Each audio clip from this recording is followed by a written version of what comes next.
Alors Laurent Bonnefoy, donc commençons, et je crois que c'est utile à tous, commençons par essayer d'y voir clair dans un pays qui est extrêmement complexe. On l'a évoqué en quelques mots déjà, extrêmement complexe dans sa société, dans son organisation politique et également dans tout ce qui a pu se produire. Alors j'évoquais tout à l'heure effectivement ce régime autoritaire qui a duré de 78 à 2010 avec le président Saleh et puis après effectivement cette dégradation au regard des printemps arabes, d'une volonté des Yéménites, bien comme d'autres peuples de pays voisins d'un appel à la démocratie et puis ce qui s'est passé ensuite. Voilà, je vous laisse nous détailler tout cela.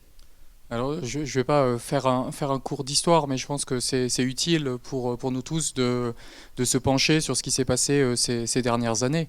Notamment ce qu'on a appelé le printemps yéménite, qui a débouché, non pas en 2010, mais en 2012, sur la chute formelle d'Ali Abdallah Saleh, qui avait mis en place un régime non pas totalitaire ou répressif, mais un régime qui cherchait à accaparer de plus en plus les ressources, à les monopoliser et qui avait généré une forme de détérioration de la situation politique. Ce printemps yéménite avait débouché sur un espoir assez formidable, non pas seulement du fait du dynamisme de cette jeunesse révolutionnaire, mais aussi parce qu'il y avait eu la mise en place, avec le soutien de la communauté internationale, avec le soutien actif aussi de l'ONU, d'un processus de transition. Et ce processus de transition était assez exemplaire parce qu'il avait pour avantage d'être très inclusif.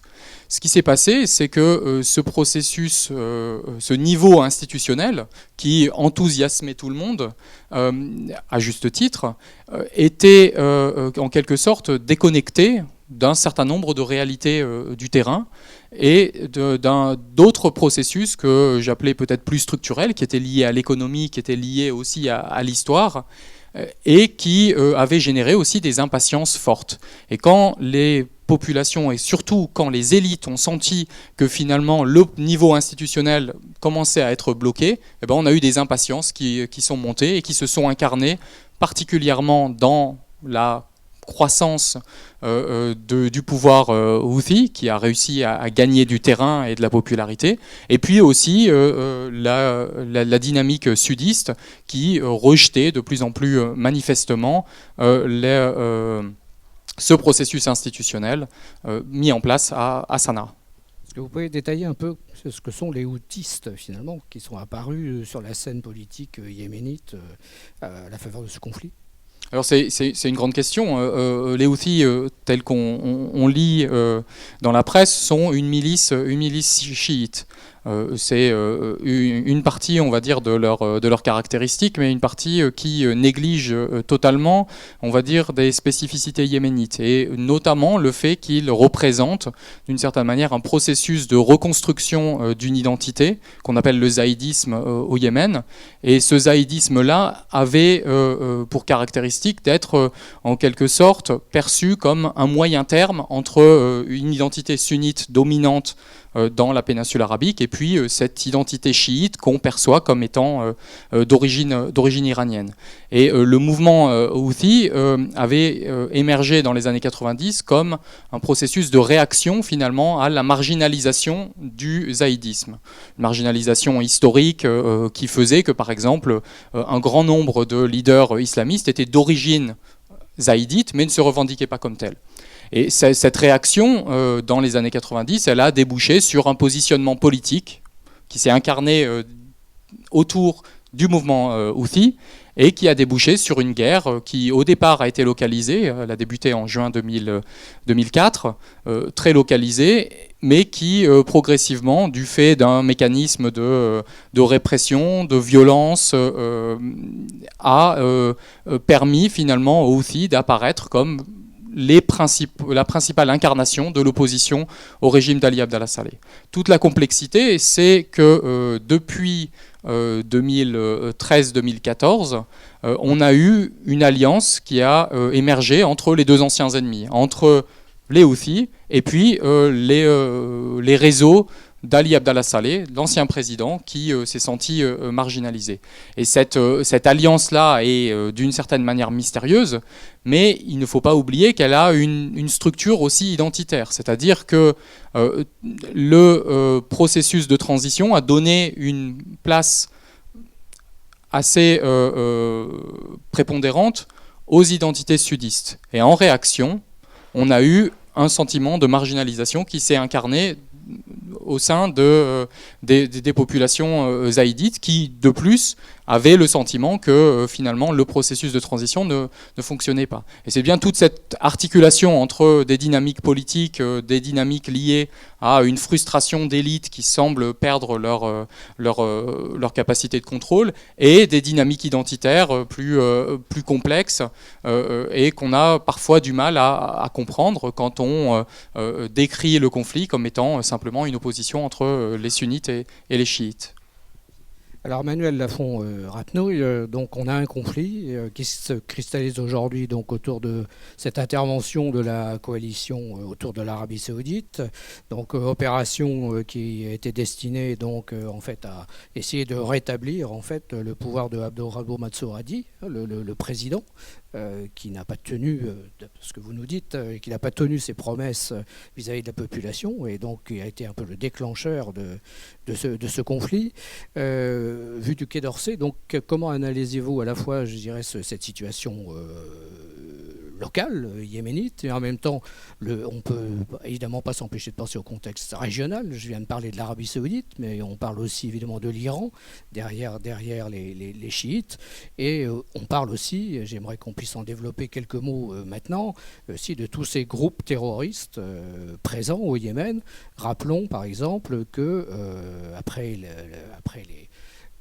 l'attentat contre Charlie Hebdo, le 7 janvier à Paris, on a bien vu une revendication venir du Yémen, de Al-Qaïda au Yémen sur ce sujet. Donc je pense que c'est un sujet aussi de préoccupation supplémentaire. Donc en quelques mots. Tout à fait. J'ai commencé par parler du Conseil de sécurité parce que justement, vous avez dit, le président a dit n'a pas tenu ses promesses. C'est le processus de transition qui n'a pas tenu ses promesses, je pense. Et la communauté internationale a sans doute une responsabilité aussi là-dedans. Comme je disais tout à l'heure, on a d'abord approché cette question comme une déclinaison parmi d'autres, et en traitant les printemps arabes de façon un peu générique, de la nécessité d'accompagner une transition dans le monde arabe, dans un pays, après tout il y en avait d'autres, et d'une certaine manière, au Yémen, ça se passait plus simplement qu'en Libye, qu'en Syrie, même qu'en Tunisie. Et on avait ce processus et on avait l'impression que les choses avançaient dans le bon sens. Et effectivement, il y a eu cette déconnexion dont parlait Laurent Bonnefoy. Il y a eu aussi un patinage du processus institutionnel, c'est-à-dire qu'il était déconnecté et en plus de ça, il avait du mal lui-même à avancer et à tenir le calendrier et les différents objectifs qui s'étaient donnés.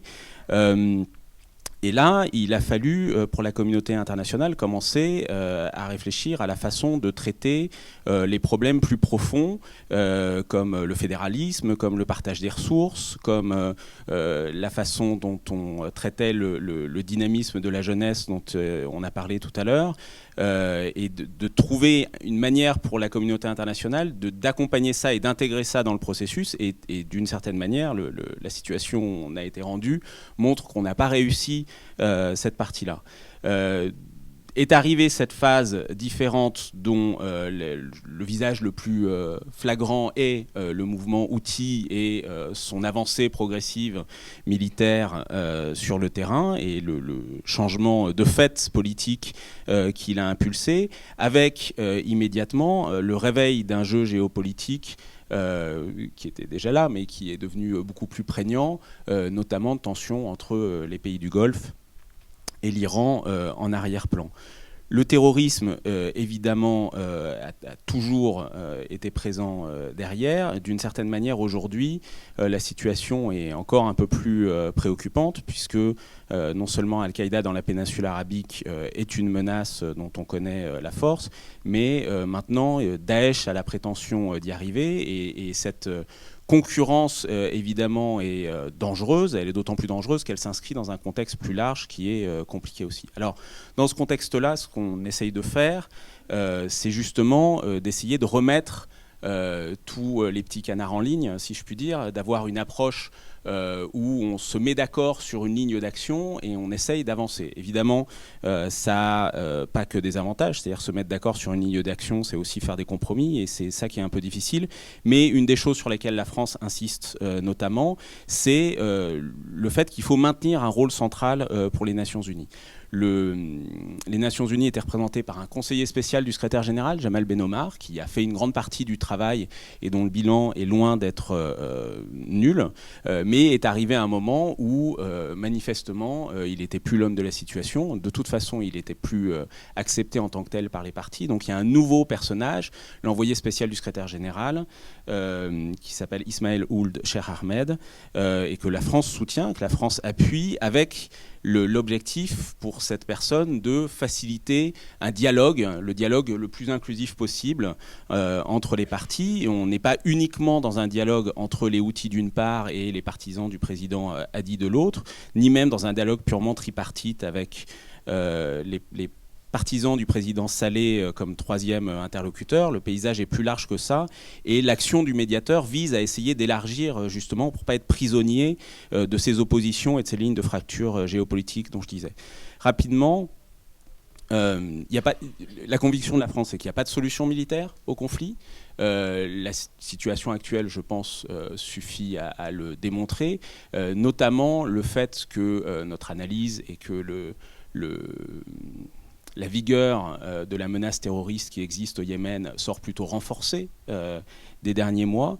La France soutient non seulement l'idée de trêve humanitaire, je pense qu'on y reviendra, mais plus largement l'idée de travailler au rétablissement d'un processus politique accompagné par une fin des violences, un cessez-le-feu, et une reprise d'un processus de transition qui ne pourra pas juste être celui qui existait initialement. On a tous conscience de ses limites. Et en plus de ça, avec ce qui s'est passé, on ne pourrait pas reprendre le processus comme si de rien n'était. On a besoin de reconstruire quelque chose là-dessus. C'est à ça qu'on travaille avec nos partenaires.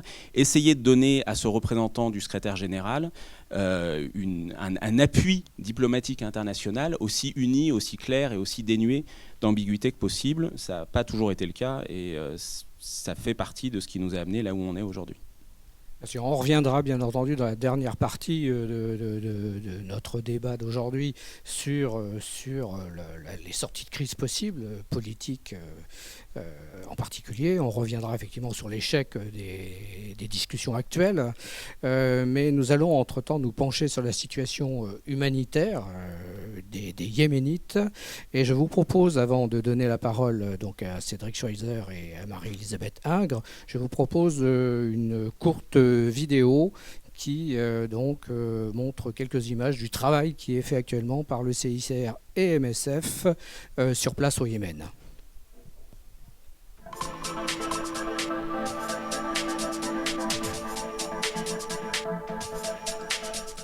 Depuis mars 2015, la recrudescence des combats et la multiplication des frappes aériennes ont aggravé la situation de la population yéménite.